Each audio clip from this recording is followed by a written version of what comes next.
Hello, my name is Franziska Paulmann. Welcome back to my talk on NGOs as moral agents. Today I want to talk about NGOs as moral agents and the opportunities and challenges of collective action approaches to problems of global ethics, and I want to do so on the case of rescue duties towards refugees.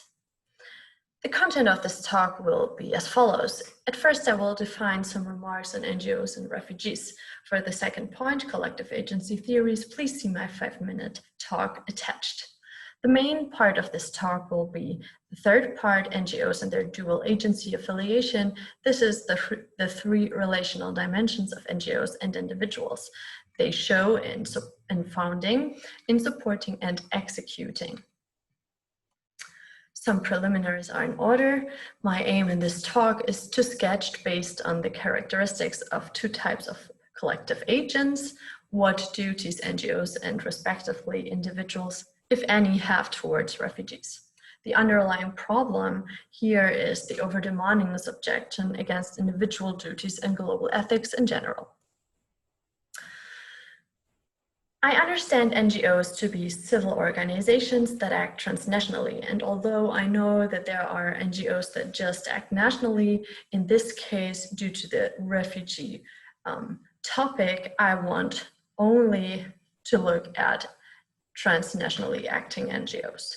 They have a defined organizational structure which separates them from social movements, even though NGOs sometimes emerge out of social movements. NGOs are organized around a shared moral goal, and they are non-governmental in the sense that they are not state-founded or funded. As refugees, in this case, I take all migrants in the need of rescue at sea, independent of their morally or legally justified claims after they're being rescued. NGOs share some characteristics of both agency approaches I laid out in my 5-minute video. This is, they share characteristics of corporate agents.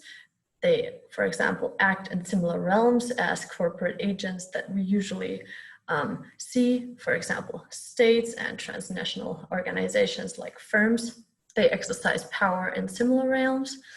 NGOs, moreover, have clear decision-making procedures, and specific roles and positions are occupied by members of NGOs, and they have a goal, in this case, addressing the neediness and plight of refugees in distress at sea. Therefore, NGOs qualify as moral agents in this sense. They also share characteristic of collective action approaches. The main dimension in which they do is that they have a strong dependency on individual support. They are founded for a single or a few single shared goals by civil individuals that do not have financial incentives to do so. The three dimensions in which there is a strong dependency between individuals and the NGO is founding, financial support, and last, the undertaking of rescue missions. So how does this inform the duties of individuals as well as the duties of the corporate agent, NGO? I will start with the founding of an NGO. Founding is not itself a corporate action, but a collective, that is a joint action by individuals, because NGOs are not part of an already existing corporate agent from which they could emerge. This is unlike some ministries, for example, can emerge out of a state. They are founded for moral reasons and not for likely profit. This is the difference between, for example, the founding of an NGO and the founding of a startup or a firm. So is the founding of an NGO a duty? There's one objection to make, and this is the question if it is a collective duty and not a corporate action to found an NGO, why should individuals create a situation in which they obtain duties that they would not otherwise have had due to over-demanding this objection? So my reply is we should reframe the question slightly, and this is, does the demand for action grounded in the plight of refugees, which is very severe, create an individual duty to see to it that the refugees' needs can be addressed? So as a duty to see to it, I understand that individuals are moral agents themselves. They are informed about the ongoing plight of the refugees, and they know that they alone cannot remedy that plight, but they know that collective action would succeed in addressing this need. So they have a duty to signal to others their willingness for the joint action to establish a corporate agent that is able to act. However, this is not the same as an individual or even a collective duty to perform rescue missions. So the duty to establish a corporate agent that is then able to act is less demanding than a duty to rescue. And as an NGO, the agent is able to address the complexity of the situation, a task that the loose collective could not handle. So, and third, the plight and need of refugees is severe enough to ground this duty. The second dimension is the dimension of support.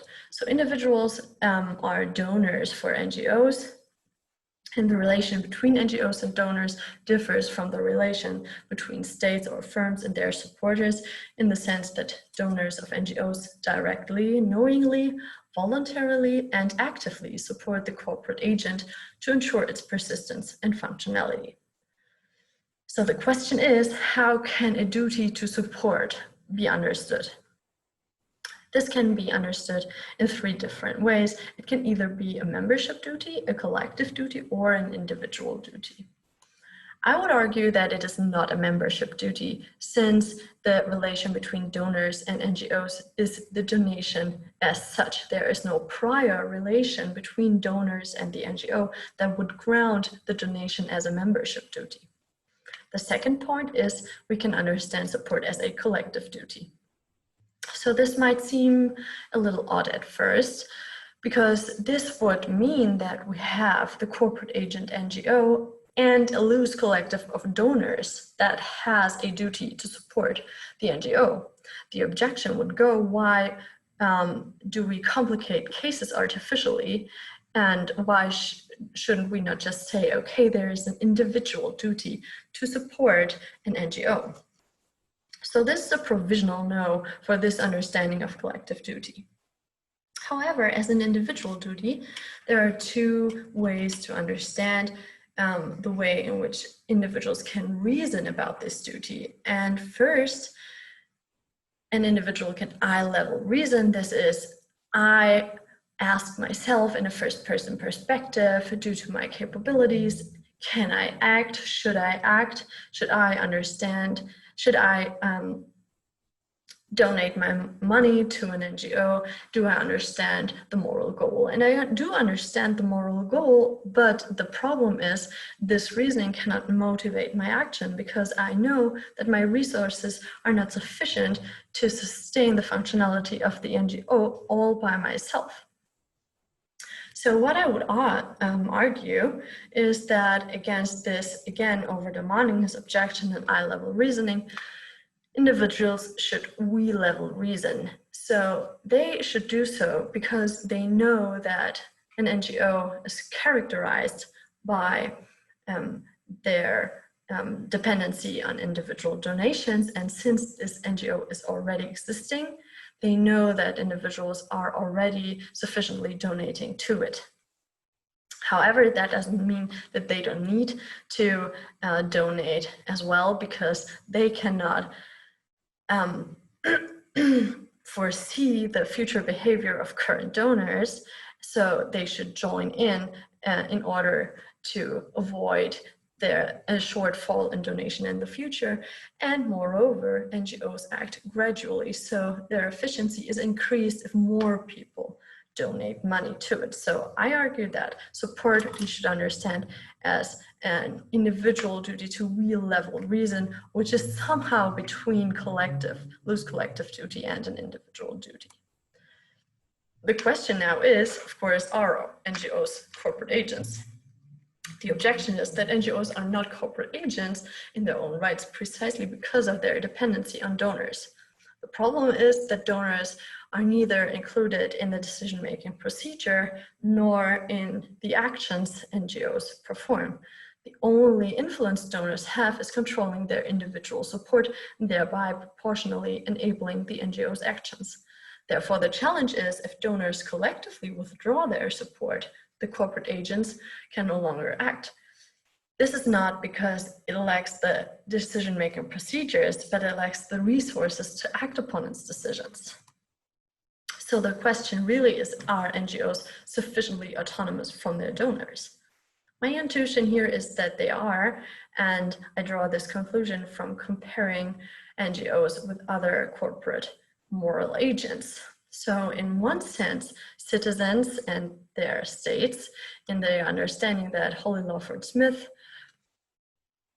adopted that citizens, that voters are not really members of the corporate agent state, they could withdraw their support, and then the state would have a serious problem in maintaining its functionality. But because they could, we would not say that states are not corporate agents. And also with firms, if consumers stop buying products and they boycott the firm, they would not be able as corporate agents to maintain their functionality.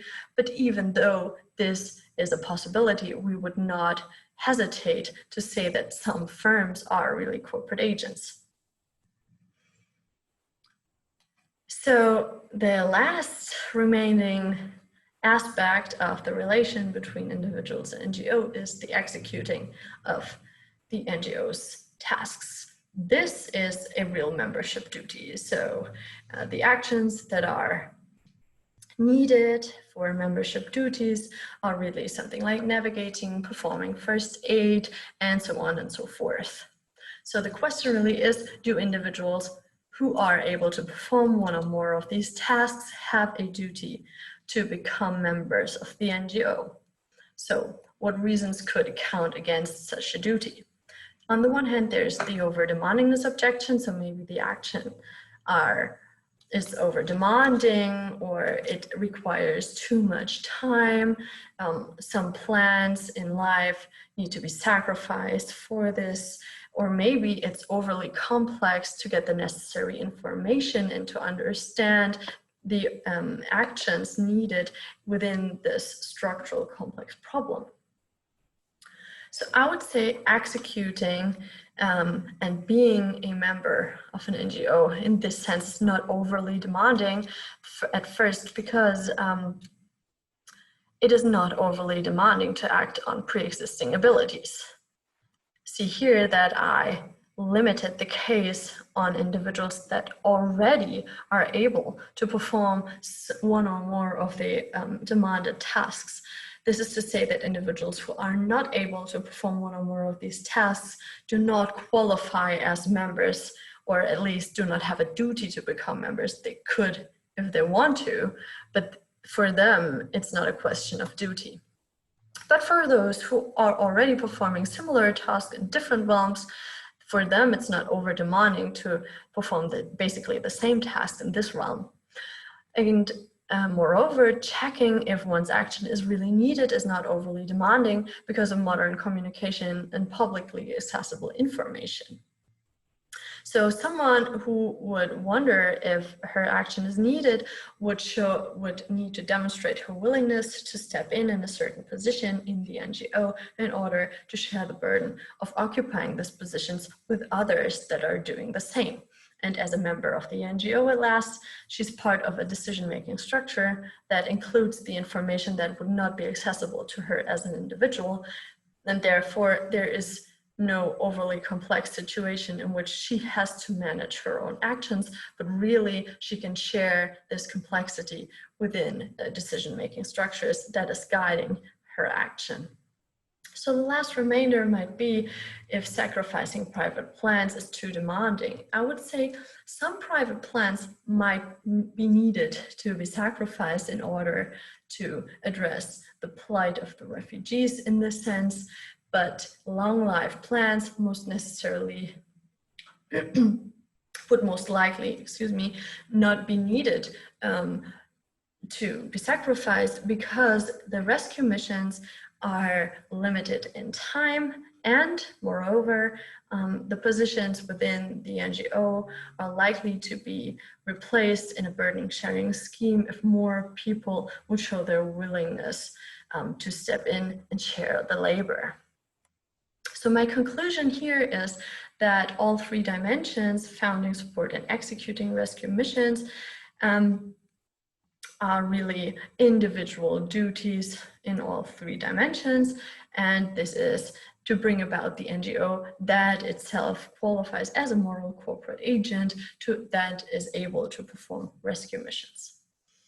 I conclude by claiming without argument that NGOs once founded and in possession of the necessary criteria for corporate moral agency are in a primary obligation alongside states and possibly other corporate agents to perform rescue missions, whereas individuals have secondary duties of founding new NGOs and primary duties to support established NGOs.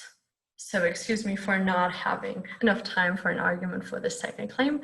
Thanks for listening to my talk. I appreciate your comments and I wish you all a nice conference. Thank you so much.